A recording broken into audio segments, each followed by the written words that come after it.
Captain Mayo Rodriguez was 3 episodes deep into her latest binge watch when the universe decided to interrupt her perfectly planned evening of doing absolutely nothing productive. The emergency klaxon that screamed through her apartment wasn't the gentle chime of a dinner delivery notification. No, this was the full-blown, ear-splitting, your planet is about to become cosmic dust alarm that the Earth Defense Force reserved for truly special occasions.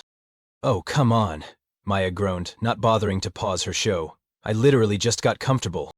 The holographic projector in her living room flickered to life without invitation, casting an obnoxiously bright blue glow across her collection of pizza boxes and empty energy drink cans. What materialized was not her usual commanding officer, but something far more irritating. A 7-foot-tall alien diplomat, with skin that looked like it had been carved from purple marble, and an expression that screamed, "I am very important, and you should be impressed."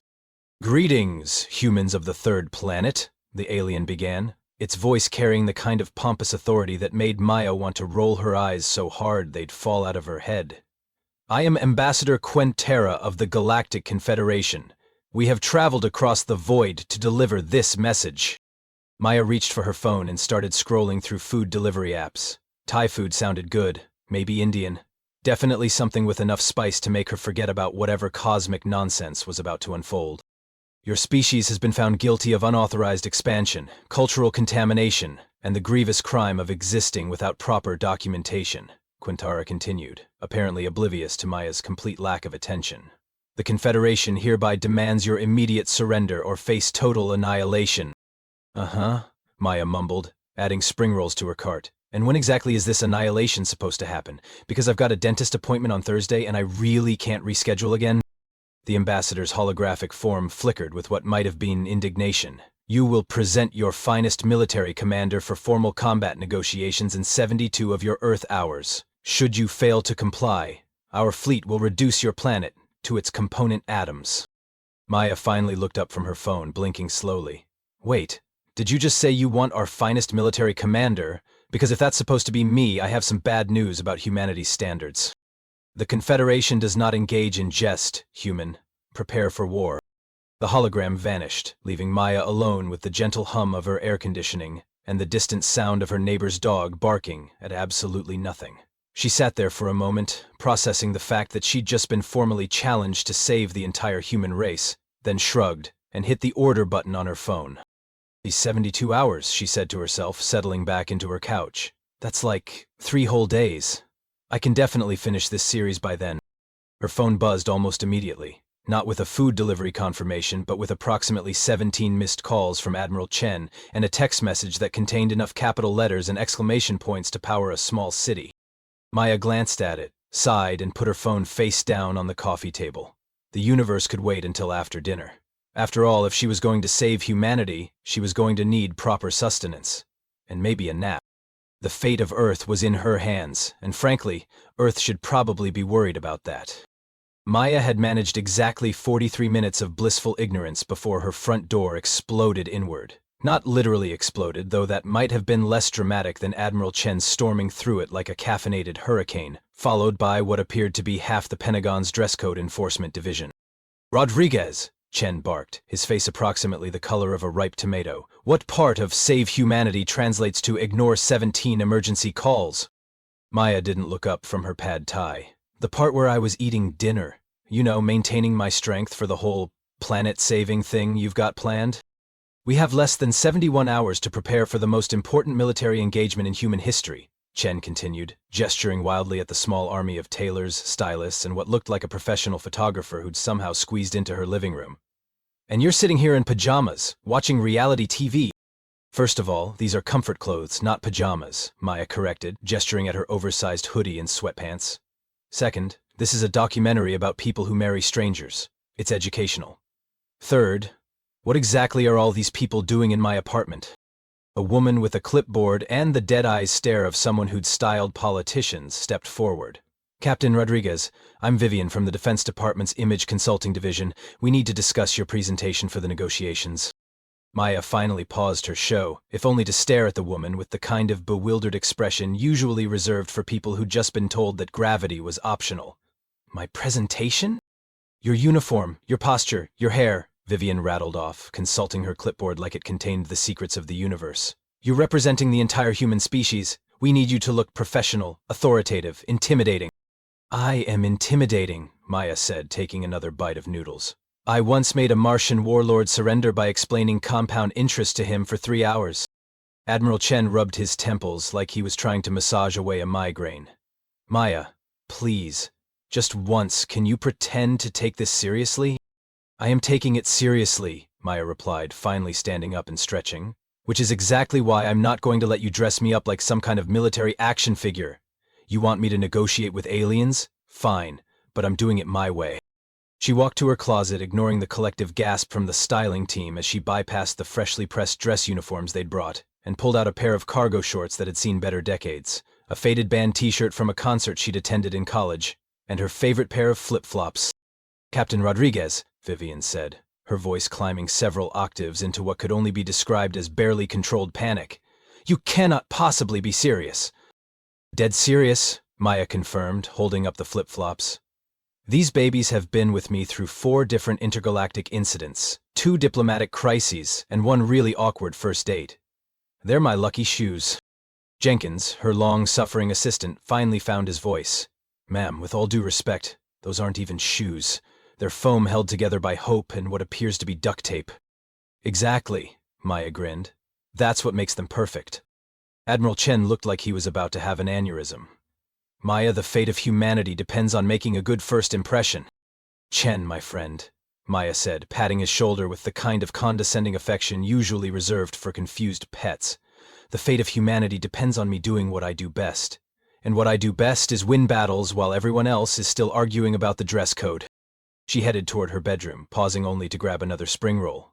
Besides, if these aliens are going to judge humanity based on my footwear choices, then maybe they're not the cosmic threat we thought they were. The styling team looked like they were about to stage an intervention, but Maya was already closing her bedroom door behind her. Through the thin walls, everyone could hear her humming what sounded suspiciously like the theme song to her reality show.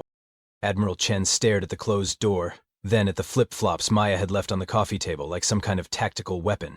We're all going to die, he muttered. Probably, Jenkins agreed cheerfully, but at least we'll die comfortable.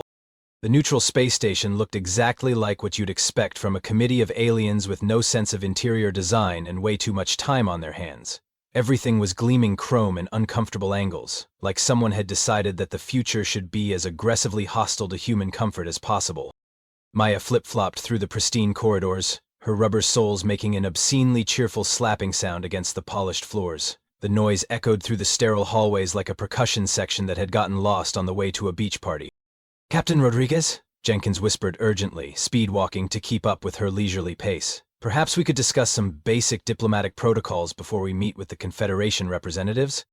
Jenkins, buddy, Maya said, stopping to examine what appeared to be a decorative plant that was deftly judging her life choices. I've been doing this for 12 years. I think I know how to handle a few grumpy aliens. Yes, ma'am, but usually you're wearing actual shoes when you do it. Maya wiggled her toes in her flip-flops. These are actual shoes. They're just honest about what they are. The massive doors to the conference chamber slid open with the kind of dramatic whoosh that suggested the architects had watched too many space operas. What lay beyond was a room designed to intimidate, with a ceiling that stretched up into darkness and walls lined with what looked like every possible alien species in the known galaxy. And there, at the center of it all, stood Commander Thokvar. If Ambassador Quinthera had looked like carved purple marble, Commander Thokvar looked like someone had taken that marble and decided it needed more anger and significantly more muscles. He was easily 9 feet tall, with skin that seemed to absorb light and eyes that glowed with the kind of red that suggested either advanced technology or really good contact lenses. So, Maya said, her voice carrying easily across the cavernous space, you must be the guy who's been sending me angry mail. The assembled aliens turned to stare at her with expressions that ranged from confusion to outright horror. Maya could practically hear them collectively thinking, this is humanity's greatest warrior? Commander Thokvar's voice rumbled like distant thunder. I am Commander Thokvar, Supreme Battle Leader of the Confederation Fleet. I have conquered 17 star systems and brought low the mightiest civilizations in the galaxy. Cool, Maya nodded, wandering over to what looked like a snack table. Do you guys have anything caffeinated? The artificial gravity on the way here really messed with my sleep schedule. You dare mock the authority of the Confederation?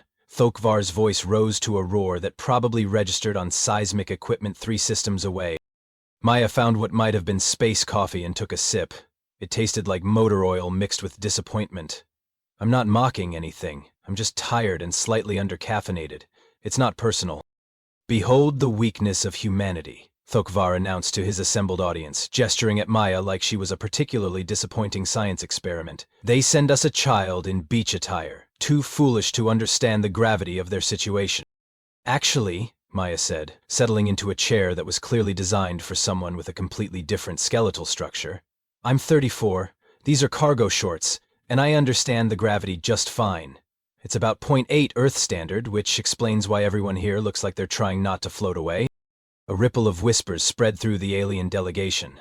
Apparently, casual observations about artificial gravity weren't part of the usual pre-battle banter. Commander Thokvar's glowing eyes narrowed. Your species has expanded beyond your designated boundaries, contaminated pristine worlds with your chaotic culture, and worst of all, you reproduce without proper authorization form. Wait, we need permission to have kids? Maya asked, genuinely curious. From who? Space SSPS? The Confederation maintains order through proper documentation and hierarchical control, Thokvar said, his voice taking on the lecturing tone of someone who'd given this speech before. Your species is a virus of chaos, spreading disorder wherever you establish colonies. Maya nodded thoughtfully, still sipping her terrible space coffee. You know, you're probably right about the chaos thing. Have you ever seen a human city during rush hour? It's like watching entropy in action. You admit your species' inferiority? Oh, absolutely, Maya said cheerfully. We're terrible at following rules, our cities are disasters, and don't even get me started on our approach to interstellar diplomacy. I mean, look at me. I'm literally wearing flip-flops to what you've described as the most important military negotiation in galactic history. The assembled aliens exchanged glances. This was clearly not going according to their script. However, Maya continued, her tone still conversational but with something sharp creeping into it, there's one thing you might want to consider before you start planning your victory parade. Commander Thokvar leaned forward slightly. And what is that, human? Maya smiled, and for the first time since entering the room, her expression held something that might have been dangerous. You've been talking for 10 minutes, and in that time I've counted your ships, analyzed your formation patterns, identified your communication frequencies, and figured out exactly how your command structure works. The room went very, very quiet. Also, Maya added, taking another sip of her coffee, your artificial gravity generator has a harmonic frequency issue. You might want to get that checked out. The silence that followed Maya's observation was the kind of quiet that makes you check if the universe is still running. Commander Thokvar's glowing eyes flickered like someone had just unplugged his brain and was trying to restart it. Impossible, he finally rumbled. Our technology is beyond your primitive understanding. Maya set down her coffee cup with a gentle clink that seemed to echo through the massive chamber. See, that's interesting. Because from where I'm sitting, your flagship's running a Class 7 graviton matrix with what looks like original Zentorian engineering. Beautiful work, by the way. The Zentorians really knew their stuff before they went extinct. She stood up, the flip-flops making their cheerful slapping sound as she walked toward the massive viewing window that showed the Confederation fleet in all its terrifying glory. Hundreds of ships hung in the void like metallic predators, their hulls gleaming with weapon arrays that could probably crack planets. Your command ship there, Maya continued, pointing casually at a vessel that looked like it had been designed by someone with serious anger management issues, is broadcasting on frequency 774.9. Your tactical communications are running through a mesh network, with about a 40-millisecond delay between your outer perimeter and your command center. Commander Thokvar's confident posture was starting to develop what could charitably be called structural instability. You cannot possibly have analyzed our entire fleet configuration in mere minutes. Minutes? Maya laughed, the sound bright and genuinely amused. Oh, Commander. I started analyzing your fleet the moment your little purple diplomat showed up in my living room 3 days ago. She turned back to face the assembled aliens, her expression shifting from casual amusement to something that made the temperature in the room seem to drop several degrees. You see, while you were busy making dramatic speeches about humanity's chaos and disorder, I was doing what humans do best when we're threatened. And what is that? Thokvar asked, though his voice had lost most of its earlier confidence. We cheat, Maya said simply. Creatively, enthusiastically, and with absolutely no regard for what's supposed to be impossible. She began walking around the room, her flip-flops providing a surprisingly menacing soundtrack as she moved between the alien delegates. Your scout ships have been watching our outer colonies for what, 6 months? Gathering intelligence on our defensive capabilities?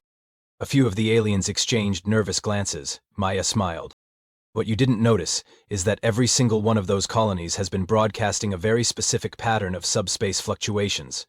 Nothing obvious, just tiny variations in their communication arrays. The kind of thing that would look like random interference unless you knew exactly what you were looking for. She stopped in front of a delegate who looked like a cross between a praying mantis and a tax auditor. Those fluctuations have been mapping your ship's sensor capabilities, your scanning patterns, even your crew rotation schedules. We've been watching you watch us, and frankly, you're not very good at it. Commander Tokvar's hands clenched into fists the size of small refrigerators. Even if this is true, you are still vastly outnumbered. Our fleet contains over 400 vessels. 417, actually, Maya corrected. Plus the stealth ships you think we don't know about. There are 12 of those, by the way. They're using a cloaking frequency that shows up beautifully on our deep space monitoring arrays.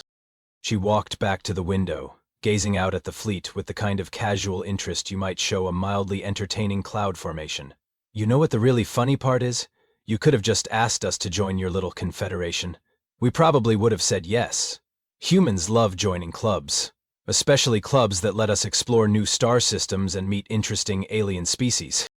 Your species is chaotic and unpredictable, Thokvar protested. You cannot be trusted with galactic stability.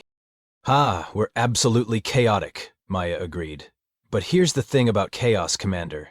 It's not the opposite of intelligence. It's what happens when intelligence gets bored with the rules. She turned back to face him, and for the first time since entering the room, her smile was sharp enough to cut glass. For example, did you know that 3 of your outer perimeter ships are currently experiencing what your computer systems are interpreting as minor sensor malfunctions? Folkvar's glowing eyes narrowed. What are you talking about? Well, about 30 minutes ago, a small human vessel approached your fleet, broadcasting standard diplomatic immunity codes. Nothing threatening, just a routine courier ship delivering some additional documentation for these negotiations. Maya's grin widened. That ship is currently attached to your flagship's main sensor array, running a very polite diagnostic routine that your computers are interpreting as regular maintenance. The diagnostic is also quietly introducing some new variables into your tactical systems. The alien commander's face went through several interesting color changes. You're lying. Am I? Maya pulled out her phone, which looked absurdly primitive compared to the alien technology surrounding them. Jenkins, are you getting this? Crystal clear, Captain, came Jenkins's voice from the speaker. Also, the courier ship reports that the Confederation's coffee is terrible. Maya looked genuinely disappointed.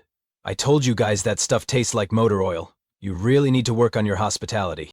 Commander Thokvar was now making sounds that weren't quite words, which Maya took as encouragement to continue.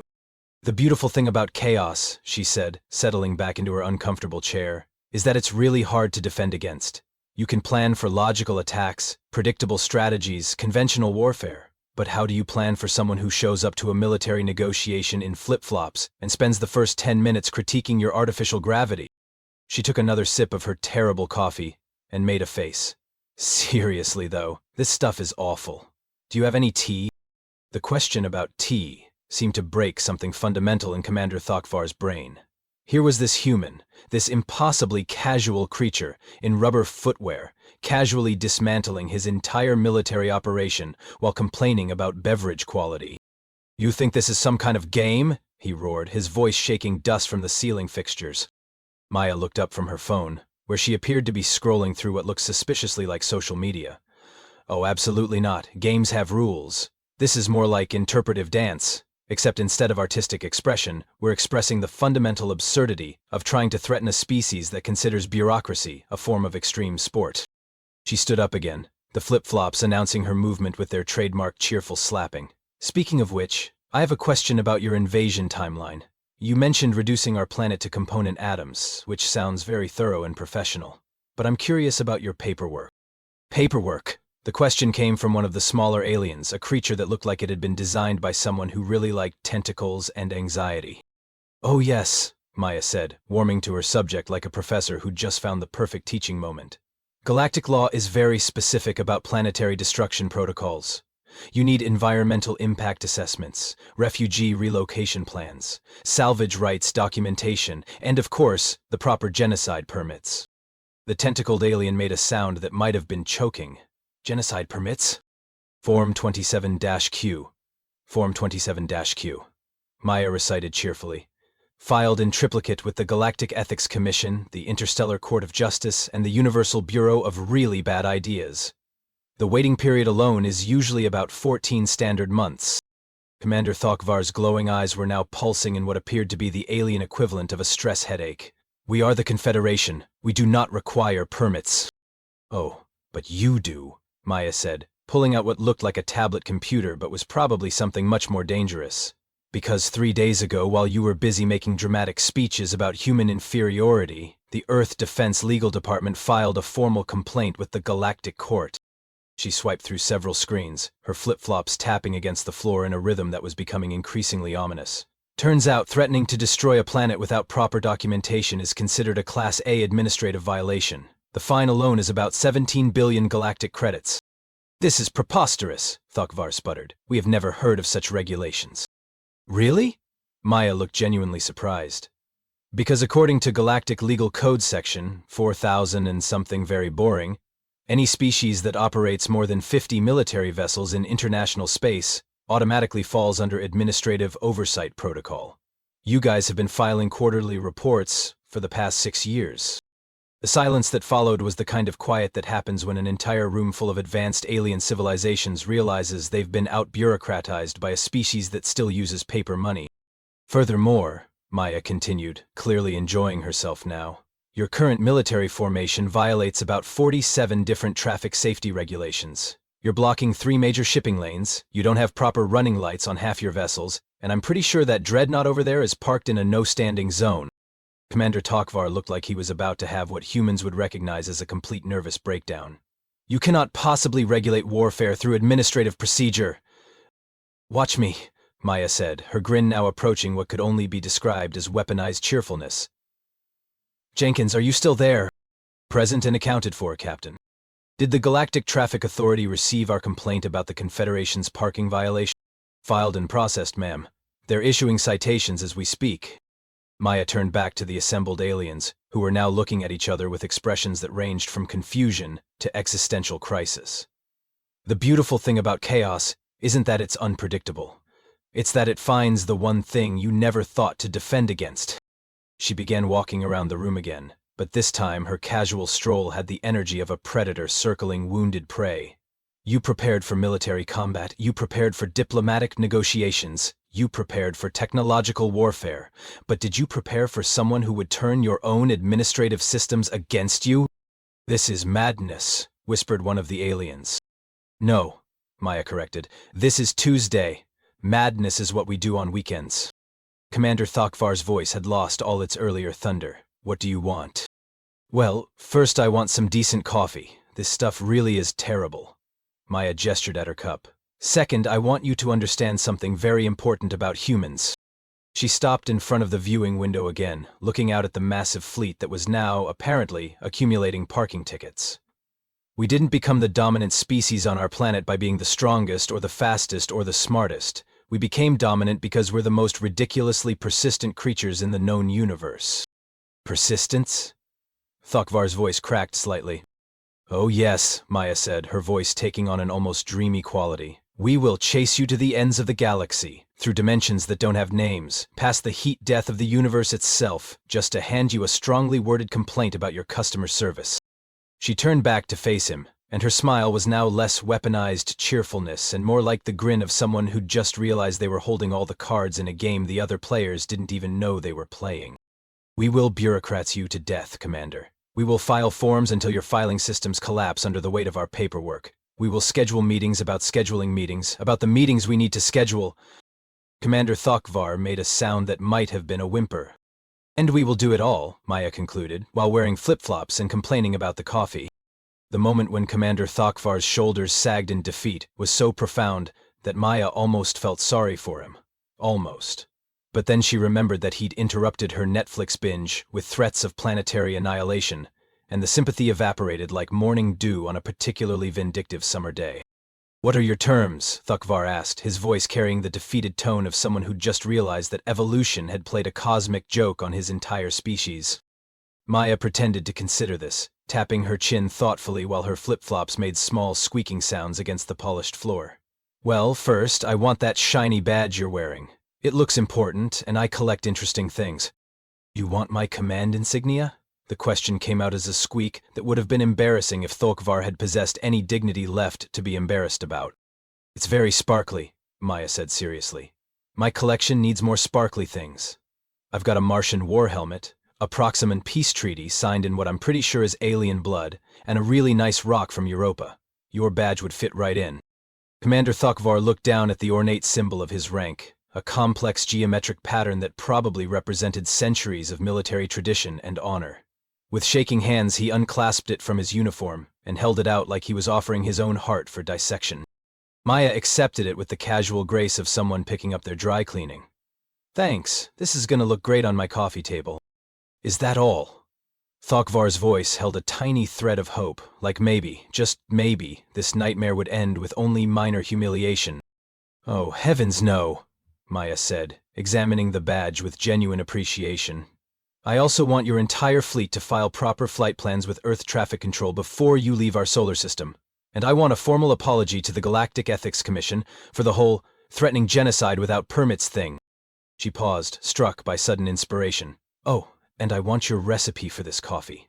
Not because it's good, but because I'm genuinely curious about how you managed to make something that tastes like despair mixed with motor oil. That takes real talent." The assembled alien delegates were now staring at Maya with the kind of fascinated horror usually reserved for natural disasters or particularly entertaining accidents. She had just negotiated the surrender of one of the galaxy's most feared military forces, and her primary concerns were trophy collection and beverage quality control. "Furthermore," Maya continued, warming to her subject, "I want the Confederation to establish a proper diplomatic embassy on Earth. Not because we particularly want to join your club, but because clearly you people need adult supervision." Commander Thokvar nodded numbly. "It will be done." "Great," Maya said, slipping the badge into her cargo shorts pocket with the satisfaction of someone who'd just completed a particularly challenging scavenger hunt. "Jenkins, are you getting all this?" "Every word, Captain," came Jenkins' cheerful voice from her phone. "Should I start drafting the paperwork?" "All the paperwork," Maya confirmed. "I want forms for everything. Forms for the forms. Forms to request permission to file forms. I want so much paperwork that future generations of alien civilizations will use this moment as a cautionary tale about the dangers of threatening species that invented the Department of Motor Vehicles." She walked back to the terrible coffee, took one last sip, and made a face that could have curdled milk at 50 paces. "You know what the really sad part is? You guys had us completely outnumbered. You had superior technology, better ships, more advanced weapons. You could have probably conquered half the galaxy if you'd wanted to." "Then why didn't we?" Thokvar asked, his voice barely above a whisper. Maya's grin was bright enough to power a small city. "Because you made one fundamental error in your threat assessment. You assumed that because humans are chaotic and disorganized, we must be stupid." She headed toward the door, her flip-flops providing a triumphant percussion section for her exit. "But here's the thing about chaos, Commander. It's not random. It's just operating on rules that nobody else understands." She paused at the threshold, looking back at the assembled representatives of galactic civilization who were all staring at her like she'd just explained quantum physics using interpretive dance. Also, never threaten someone's Netflix time. That's just rude. The doors slid shut behind her with their dramatic whoosh, leaving the most powerful military force in the galaxy to contemplate the fact that they'd just been comprehensively outmaneuvered by a woman in flip-flops who'd spent the entire negotiation complaining about coffee quality. Commander Thokvar stood in the silence, staring at the empty space where his command badge used to be. Around him, the greatest military minds in the galaxy were quietly processing the realization that they'd just been defeated by administrative procedure and superior sarcasm. "Sir," one of his subordinates finally ventured, "what are your orders?" Thokvar looked out at his fleet, which was now busy filing flight plans and paying parking tickets under the watchful supervision of what appeared to be a small human vessel broadcasting helpful reminders about proper documentation procedures. "Signal the fleet," he said finally. "We're going home." "And the invasion, sir?" Tokvar touched the empty space where his badge had been, then looked at the cup of terrible coffee that Maya had abandoned on the conference table. Cancel the invasion and somebody find out where humans get their coffee. If we're going to establish diplomatic relations, we're going to need to upgrade our hospitality standards. As the Confederation fleet began its long journey home, Maya was already halfway back to Earth, her new trophy safely stowed in her cargo shorts pocket, and her phone queued up to the exact episode of her show where she'd left off. She'd saved humanity, acquired a shiny new decoration for her apartment, and managed to do it all without changing out of her flip-flops. As far as Tuesdays went, this one was definitely going in the win column. The universe, for its part, made a mental note to be more careful about interrupting Maya Rodriguez's television time in the future. Some lessons, apparently, had to be learned the hard way.